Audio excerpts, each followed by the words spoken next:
So the city reached out and got a hold of us from that point to help the task force and to serve as the expert.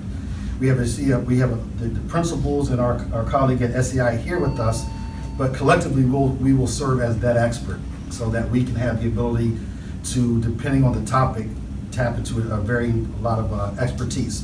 So the project we see is to provide support to the task force. The task force, based on the City Commission, has been charged with looking at the policies and practices relative to the study. In other words, are they causing any disparities? And we will provide guidance with that.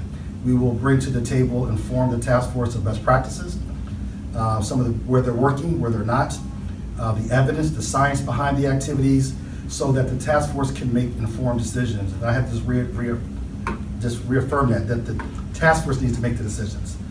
The experts, we're not on the task force.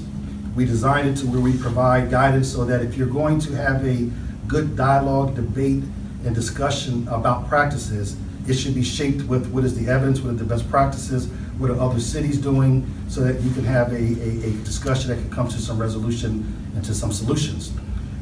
We are not here to study or to investigate any individual cases or to study the Grand Rapids Police Department. This is not a review of the police department, as it is us helping the task force review the policies and practices that could lead to a disparate outcome. So I had read some earlier articles. I just wanted to be clear with that. We're not here to do an investigation of the police department. Obviously, we have to take an independent, objective look at certain policies and practices to make sure they're consistent with best practices. Now, part of why that's important, and I think it's important for the project, is we're coming in at a point that the city has already started to make some pretty significant efforts.